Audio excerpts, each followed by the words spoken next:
എല്ലാവർക്കും മനോഹരമായിട്ടുള്ളൊരു സായാഹ്നം നേരുകയാണ്.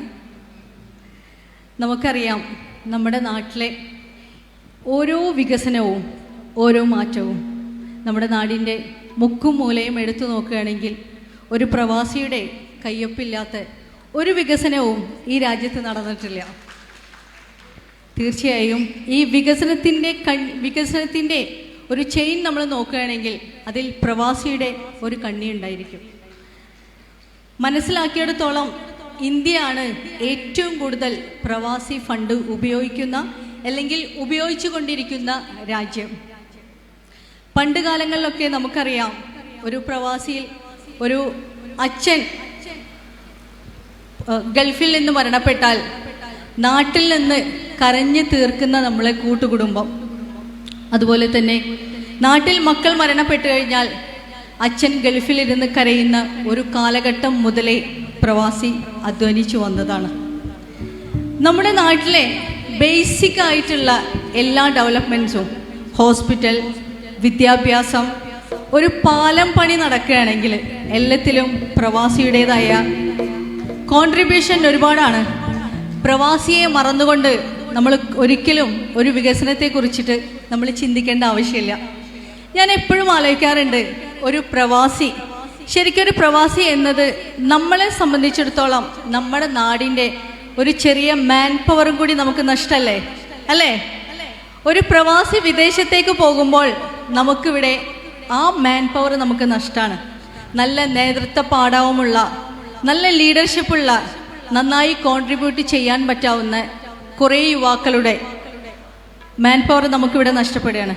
പക്ഷേ ഒരു പ്രവാസിയെ സംബന്ധിച്ചിടത്തോളം അവൻ്റെ രാജ്യത്തിന് വേണ്ടി മാത്രമല്ല, വിദേശ രാജ്യത്തു കൂടി, അതായത് 2 ഡ്യൂട്ടി ഒരേ സമയം ചെയ്യുകയാണ്.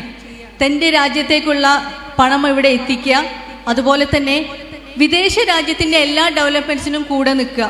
ഇപ്പം നമ്മളൊരു സോഫ്റ്റ്വെയർ എഞ്ചിനീയർ എന്തുമായിക്കോട്ടെ, ഏതൊരു പ്രൊഫഷനും ആയിക്കോട്ടെ, കാരണം അവൻ ചെയ്യുന്നത് 2 രാജ്യത്തിന് വേണ്ടിയിട്ടുള്ള കഷ്ടപ്പാടാണ്. നമുക്കത് കിട്ടുന്നത് ട്രാൻസാക്ഷനായിട്ട് നമുക്ക് വരുന്നു. ബാക്കിയുള്ള രാജ്യങ്ങളിൽ ഓരോ ഓഫീസായാലും എന്ത് പ്രൊഫഷനായാലും അത് ഡെവലപ്പ് ചെയ്യാനുള്ള ഒരു മേജറായിട്ടുള്ള കോൺട്രിബ്യൂഷൻ ചെയ്യുന്നുണ്ട്. അങ്ങനെ ഇവിടെ പ്രവാസികൾക്ക് സ്ഥിരമായ ഒരു കയ്യൊപ്പ് വേണമെന്നുള്ളൊരു ഉദ്ദേശത്തിൽ 2002 തുടക്കമിട്ടതാണ് പ്രവാസി സംഘം. അവരുടെ എല്ലാ ആവശ്യങ്ങളും നിറവേറ്റാൻ വേണ്ടി, അവരുടെ എല്ലാ പ്രയാസങ്ങളും, അവരുടെ ബുദ്ധിമുട്ടുകളൊക്കെ മനസ്സിലാക്കാനും അവരിലൂടെ ഒന്നും കൂടെ ഡെവലപ്മെൻറ്റ് വരുത്താനും വേണ്ടി നമ്മൾ തുടങ്ങിയിട്ടുള്ള ഈ ഒരു പ്രവാസി സംഘം വളരെ മനോഹരമായിട്ടാണ് മുന്നോട്ട് പോകുന്നത്. നമുക്ക് തന്നെ അറിയാം, ഇപ്പോൾ ഇതിൻ്റെ ഈ ഒരു വാർഷികം തിരൂർ ഏകദേശം 3 ദിവസമായിട്ട് പ്ലാൻ ചെയ്തിരിക്കുകയാണ്. ഇങ്ങനെ നമുക്ക് നഷ്ടപ്പെടുന്ന മാൻ പവറിൽ ഒരുപാട് യുവാക്കൾ നമുക്ക് നഷ്ടപ്പെട്ടിട്ടുണ്ട്. പക്ഷേ കുറച്ചു കാലമെങ്കിലും നമുക്ക് നഷ്ടപ്പെട്ട പൊന്നാനി കോളേജിലെ യൂണിവേഴ്സിറ്റി UUC ചെയർമാനായിട്ടുള്ള, ചെറുപ്പം മുതൽ തന്നെ നേതൃത്വ പാഠവുമുള്ള, ഇന്നത്തെ തിരൂരിൻ്റെ കൗൺസിലറായിട്ടുള്ള, നേതൃത്വ പാഠവും ജാതി മത ഭേദമന്യേ രാഷ്ട്രീയ സാമൂഹിക എല്ലാ മേഖലകളിലും തൻ്റേതായിട്ടുള്ള കോൺട്രിബ്യൂഷൻ നൽകുന്ന ഗഫൂർ പി ലില്ലിയുടെ നേതൃത്വത്തിൽ, അല്ലെങ്കിൽ അദ്ദേഹം നേതൃത്വം ചെയ്യുന്ന ഈ ഒരു എല്ലാ പ്രവാസികളും അടക്കമുള്ള ഈ ഒരു കൂട്ടായ്മ ഒരുപാട് മുന്നോട്ട് പോയിട്ടുണ്ട്.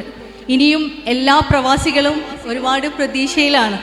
എല്ലാ പ്രവാസികളും ഈ ഒരു പ്രവാസി സംഘം വന്നതോടുകൂടി അവരെ ലൈഫിൽ, നമ്മുടെ അത്ര വർഷത്തെ പ്രവാസി ജീവിതത്തിന് ശേഷവും നമുക്ക് എന്തെങ്കിലുമൊക്കെ ചെയ്യാൻ പറ്റുമെന്നുള്ള ഉറച്ചൊരു വിശ്വാസത്തോടു കൂടിയിട്ട് ഈ ഒരു പ്രവാസി സംഘം മുന്നോട്ട് പോവുകയാണ്.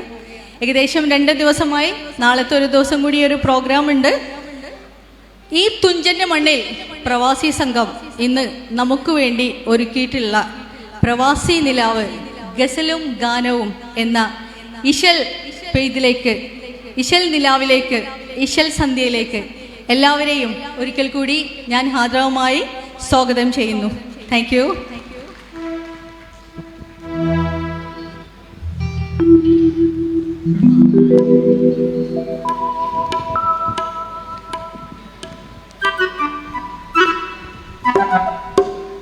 ഹലോ.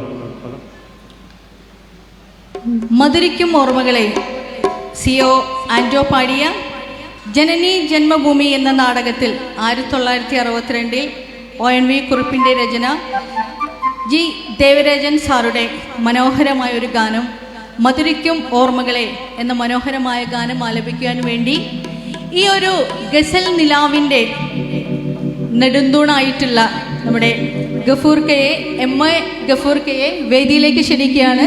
ഗഫൂർ ക പ്ലീസ്.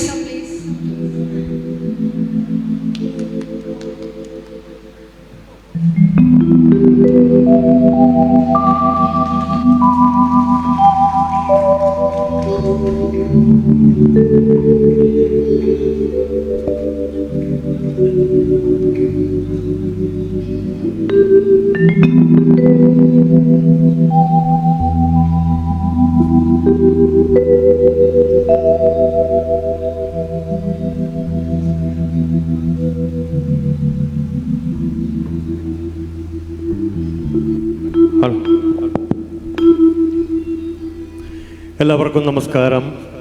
പ്രിയപ്പെട്ടവരെ, കേരള പ്രവാസി സംഘം തിരൂരിൽ അതിൻ്റെ സമ്മേളനം നടക്കുകയാണ്.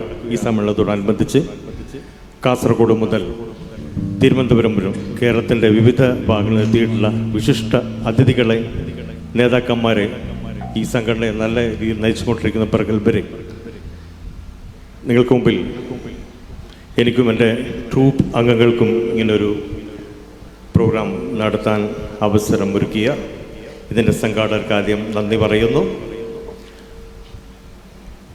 എന്നെ ഈ പ്രോഗ്രാമിന്, ഉത്തരവാദിത്തപ്പെട്ട പ്രോഗ്രാമിന് ക്ഷണിച്ചിട്ടുള്ള നമ്മുടെയൊക്കെ പ്രിയപ്പെട്ട ഗഫൂർ, എൻ്റെ പേരുകാരൻ തന്നെയാണ്, ഗഫൂർ ലില്ലീസ് എന്ന് നമ്മളൊക്കെ വിളിക്കുന്ന പ്രിയപ്പെട്ട ഗഫൂർക്ക, അതുപോലെ പ്രിയപ്പെട്ട നിസാർ ഭായ്, സുഹൃത്തുക്കൾക്ക് എല്ലാവർക്കും ഒരിക്കൽ കൂടി എൻ്റെ നന്ദി പറയുന്നു. നമുക്ക് ആരംഭിക്കാം. കുറേ നല്ല പാട്ടുകൾക്ക്, നമുക്കറിയുന്ന കുറേ നല്ല പാട്ടുകൾ, നിങ്ങളുടെ സപ്പോർട്ട് ആദ്യം മുതൽ അവസാനം വരെ ഉണ്ടാവണം. ഈ സപ്പോർട്ടാണ് ഈ പരിപാടിയുടെ തുടക്കം മുതൽ ഒടുക്കം വരെയുള്ള വിജയത്തിന് വലിയൊരു കാര്യം. നമുക്ക് കുറേ നല്ല പാട്ടുകളുമായിട്ട് ഈ സായാഹ്നത്തെ ആഘോഷിക്കാം. ആരംഭിക്കുന്നു. നിങ്ങളുടെയൊക്കെ പൂർണ്ണ സമ്മതത്തോടുകൂടി ഞങ്ങൾ ആരംഭിക്കും. Thank you. ജീവിത സ്വപ്നങ്ങൾ തേടിയുള്ള മലയാളിയുടെ ഐതിഹാസിക പ്രയാണത്തിൽ 7 പതിറ്റാണ്ടായി. പ്രവാസികളുടെ ജീവിത സമർപ്പണമാണ് ഇന്നത്തെ കേരളത്തെ ഇത്രമേൽ സാംസ്കാരിക വികസനം വിദ്യാഭ്യാസ മുന്നേറ്റത്തിൻ്റെ നെറുകയിൽ എത്തിച്ചത്. കേരളത്തിലെ തിരിച്ചെത്തിയവരും അല്ലാത്തവരുമായ പ്രവാസികൾക്ക് ഒരു മേൽവിലാസം നേടിക്കൊടുക്കുക എന്ന ചരിത്രപ്രധാനമായ നിയോഗവുമായിട്ടാണ് 2002 രൂപീകരിക്കപ്പെട്ട കേരള പ്രവാസി സംഘം ഇന്ന് മലയാളിയുടെ പ്രവാസ മുന്നേറ്റങ്ങളുടെ ഒരു അടയാളമായി മാറിക്കഴിഞ്ഞിട്ടുണ്ട്. അടുത്ത മനോഹരമായ ഗാനവുമായി നമുക്ക് മുമ്പിലെത്തുന്നു നസിയ റഫീഖ്, കാലിക്കറ്റ്.